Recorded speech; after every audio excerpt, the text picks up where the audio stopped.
बेगूसराय से सांसद और केंद्रीय मंत्री गिरिराज सिंह के जनता दरबार में उस वक्त हंगामा मच गया जब एक युवक ने अपना ज्ञापन और अपना प्रार्थना पत्र देते हुए उनके ऊपर हमला कर दिया। इस हमले के बाद लोगों ने हमलावर को पकड़ लिया और पुलिस के हवाले कर दिया। दरअसल हुआ यूं कि बेगूसराय के बलिया में जनता दरबार खत्म होने के बाद बाहर निकलते वक्त प्रखंड कार्यालय के पास केंद्रीय मंत्री गिरिराज सिंह को एक ज्ञापन देने की कोशिश की गई, जिसके बाद उनके ऊपर हमला कर दिया। पुलिस ने बलिया के आप नेता शहजादुज्जमा उर्फ सैफी को गिरफ्तार कर लिया है। लोगों का कहना है कि बलिया में जनता दरबार खत्म होने के बाद गिरिराज सिंह प्रखंड कार्यालय पहुंचे। इस दौरान आप नेता शहजादुज्जमा उर्फ सैफी ने केंद्रीय मंत्री गिरिराज सिंह को आवेदन देने की कोशिश की। इस पर केंद्रीय मंत्री ने कहा कि अब समय खत्म हो गया है, आवेदन देना था तो जनता दरबार में आना चाहिए था।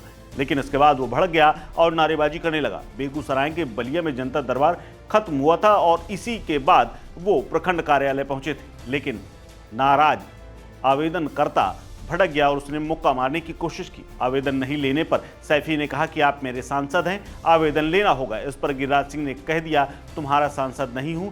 इसके बाद कहा सुनी हुई और नारेबाजी शुरू हो गई। इस दौरान धक्का मुक्की हुई और इस पर सुरक्षा गार्डों ने सैफी को पकड़कर बलिया पुलिस के हवाले कर दिया है। पुलिस बलिया थाने ला करके उसे पूछताछ कर रही है। हालांकि इस हमले के बाद गिरिराज सिंह ने अपनी प्रतिक्रिया दी। गिरिराज सिंह ने कहा कि सीएम योगी आदित्यनाथ ने सही कहा है, बटेंगे तो कटेंगे, लेकिन जिस तरह से इसने हमला किया है, अगर इसके पास रिवॉल्वर भी होती तो ये मुझे मार सकता था। क्या कुछ कहा गिरिराज सिंह ने, सुनिए। देखिए, बेगूसराय में इस बार के चुनाव में मुसलमानों की जो भूमिका रही मेरे प्रति और आए हुए रिजल्ट, तो ठीक ही कहा जोगी जी ने, बटोगे तो कटोगे। और ये आदमी अगर इसके हाथ में रिवॉल्वर होता तो मेरी हत्या कर देता। जिस ढंग से इसने प्रहार किया, ये अलग बात है कि प्रहार उसका विफल हो गया, और जिस ढंग के गंदी भाषा का प्रयोग किया वो शायद मैंने तो आज तक जीवन में किसी ने मुझे नहीं कह पाया था, इतनी गंदी भाषा का प्रयोग किया। और मैं तो लगूंगा, अपने एम से भटकूंगा नहीं, अपने काम से भटकूंगा नहीं, किसी के डराने से डरूंगा नहीं। मैं अपने अभियान में लगा रहूंगा, चाहे ऐसे ऐसे कितने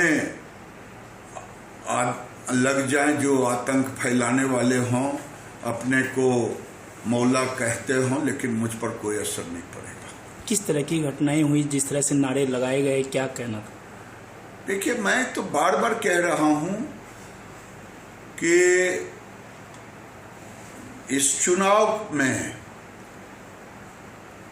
केवल मेरे कंस्टिट्यूंसी में तो लगा कि कोई ऐसा चुनाव मुसलमानों के द्वारा विरोध किया गया, उसी का प्रतिफल है इतना साहस कि मैं जनता दरबार में था। सारे एसडीओ डीएसपी, वहां से बदतमीजी उसने शुरू की और अंतिम बदतमीजी, लेकिन ईश्वर की दया है, मैं उस अपने पर अडिग हूं और अपने मिशन में भी इधर उधर विचलित होने वाला नहीं। क्या सुरक्षा में चूक मानते हैं कि इस तरह की जो एक समुदाय के लोग जो है वहां पे जाकर किस तरह लोगों ने विश्वास नहीं किया होगा कि ऐसी घटना घट सकती है। इसीलिए क्योंकि मैं बड़ा ही इजी गोइंग रहता हूं कंस्टिट्यूंसी में या कहीं भी, तो इसको अब जो भी कह ले, लोगों को भरोसा नहीं था कि ऐसी घटना घट सकती है। लगातार इस बात को लेकर के आप मुद्दा उठाते रहते हैं, समुदाय को लेकर के। आप पिछले दिनों भी अपने रेल को लेकर के कहा था कि ऐसे लोग जो स्लीपर सेल में काम कर रहे हैं। मैं तो ऐसे भी अक्टूबर में दुर्गा पूजा के बाद अपने अभियान भागलपुर, नवगछिया, पूर्णिया, कटिहार, अररिया, किशनगंज, मैं उसकी भी बौखलाहट मैं तो करूंगा ही। इस खबर में फिलहाल इतना ही। अपडेट्स के लिए बने रहिए वन इंडिया हिंदी के साथ। नमस्कार।